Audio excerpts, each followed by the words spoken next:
ઘણા બધા ઉમેદવારોને સામાજિક ફોનથી પણ કહેવામાં આવે છે કે તમે ઉમેદવારી ન કરો આ તે એના ભાગરૂપે હું પણ એક વોર્ડ નંબર 5નો ક્ષત્રિય સમાજનો યુવાન ઉમેદવાર છું.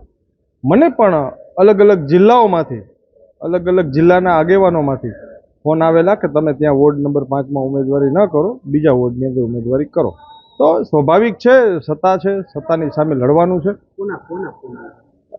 એ સામાજિક આગેવાનોના ઘણા બધાના ફોન આવેલા હતા. કોઈ પર્ટિક્યુલર નામમાં ન પડીએ, સમાજની અંદર ઘણા બધા આગેવાનો સાથે વ્યક્તિગત સારા સંબંધો હોય અને એ ફોન કરતા હોય, સમજાવવાની વાત હોય, પણ ક્યાંક ને ક્યાંક એ સમજાવટમાં પણ ક્યાંક ને ક્યાંક એવું લાગતું હોય કે કંઈક ખોટું.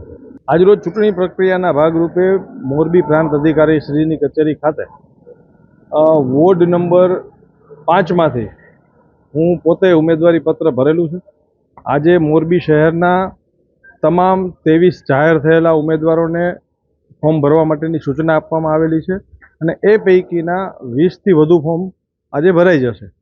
જ્યારે બાકીના ઉમેદવારો જે છે એ તમામ ઉમેદવારોને ટેલિફોનિક જાણ કરવામાં આવી છે. આવનારા એટલે કે કાલે બપોરે 3 વાગ્યા સુધીમાં તમામ ટેલિફોનિક સૂચના આપેલા ઉમેદવારો પણ કોંગ્રેસ પક્ષના ફોર્મ ભરી દેશે. 52 ઉમેદવારો ઉતારવાના છે, નક્કી છે, ચૂંટણી લડવાના છે. પણ ક્યાંક ને ક્યાંક ભારતીય જનતા પાર્ટીનું શાસન 30 વર્ષથી છે ગુજરાતની અંદર અને એ કોંગ્રેસ 30 વર્ષથી સત્તામાં નથી.